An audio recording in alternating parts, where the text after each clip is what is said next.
KendraVallone.com. Typically we're talking about golf life and good times, but today we're focused a little bit more on the life aspect of things. Most of my videos take place on a golf course where we're either updating you on some of the newest trends in golf or maybe giving you a putting drill. But there's so much of life that happens off the golf course. One of my biggest hobbies, as well as a huge passion of mine, is actually cooking, especially from my Italian heritage. So the majority of our recipes come from my nonna, passed down to my aunt and my dad, and they're pretty top secret when it comes to the family. So I could get completely reamed for showing you one of our biggest and best sauce recipes. Now when I say sauce, I'm not talking about that marinara sauce that you can throw together in 5 minutes if you've got no idea what to do for dinner. In fact, my family calls that quick sauce. No, this is actually a really hearty meat sauce with meatballs. So I make it about once to twice a year. It's pretty simple, but it is time consuming. And I make it in really big batches, and then you can freeze it and eat it for the rest of the month. First, I want to give you a rundown of all of the ingredients. As I mentioned, there are quite a few.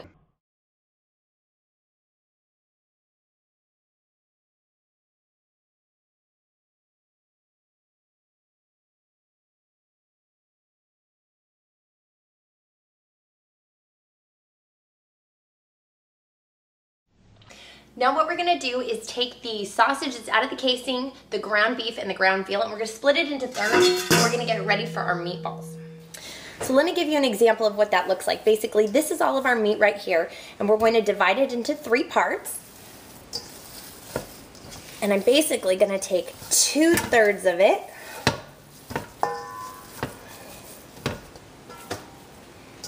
and throw it in another bowl.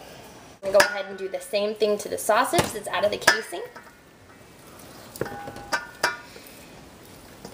I'm going to grab 1/3 of it. That can remain there. Everything that we're not using is going to go directly into the sauce. Okay? And the same thing with the veal. All right, now it's time to get into the nitty-gritty of the meatballs. So what we're gonna do is we're gonna start out with some Romano cheese. Now don't be afraid of it. There's a lot of meat here. Some of our breadcrumbs. I use the Progresso Italian style. We have some oregano, basil,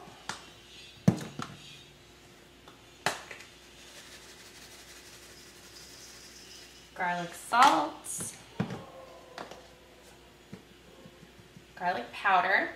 Now I apologize, I don't use a lot of measurements or measuring cups or anything like that. So hopefully if I give you a good picture here, you get an idea of what we're trying to accomplish.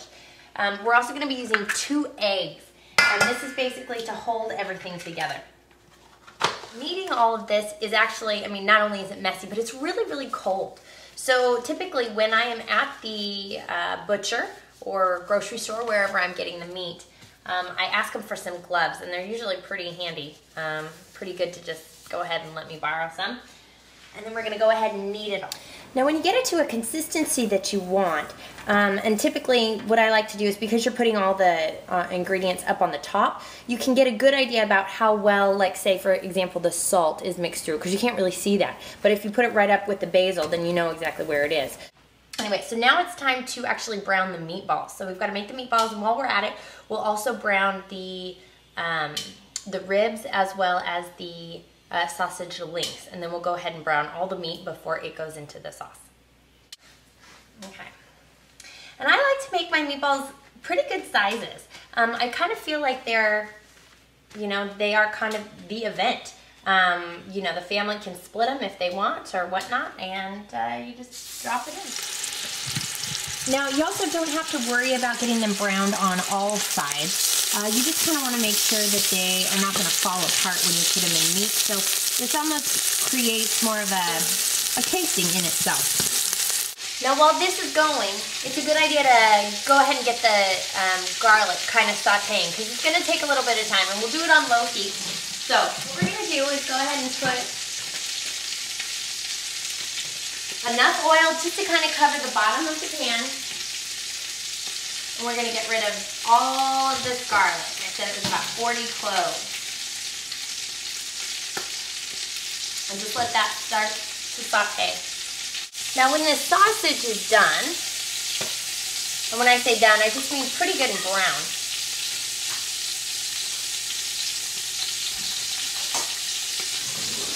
We're going to go ahead and slice it into thirds. Now that our sausage and our meatballs is done, it's time to do the same thing with the short ribs. And we'll start to brown these in the same pot as well. Give it a good flavor.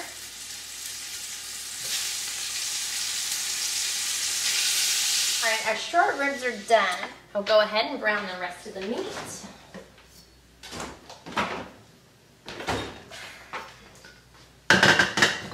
Just dump it all in there.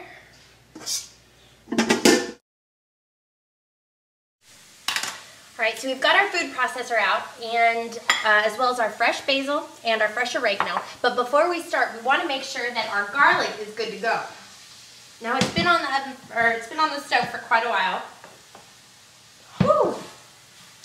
Look at your eyes, it's kind of like onions. So what we're gonna do here is dump a good amount of our tomato sauce in there with a handful of basil and some oregano. We're gonna do this for each can. Okay, and top it on there.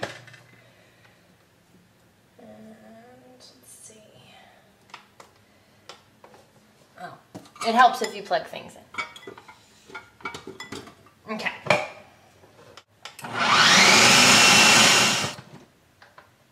So really what we're doing here by using the food processor is making sure that the basil and oregano are kind of all throughout the sauce in really small particles. That way we get the best flavor out of our herbs. Now that we've gotten this to a pretty good consistency, and some of them you're going to want to not pulse as much, and some of them you can really get down and get it thinned out. But you do want some sort of chunk to your sauce. So we're going to go ahead and dump it in the garlic pot. Obviously, the big pot you kind of have to pull out, but that's what you get for doing culinary cuisine in a condo. That's okay. So we'll go ahead and dump this in there. Okay, finish up the rest of it. Time to get seasoning. You can never have enough good basil. So we'll go ahead and throw that in here. And just cover the top. I mean, you do have to remember that there is so much sauce in here. Okay, we'll do the same thing with the oregano. And let me show you what that looks like. Basically, we're just dumping it in here. I'm pretty much covering the top of it. And one of my favorite things that fixes anything, not that there's anything wrong with this sauce, but this just makes it so much better, is garlic salt. So we'll put a lot of that in there. Seasoned pepper. Some garlic powder. Very important, kind of like the secret ingredient, is some sugar.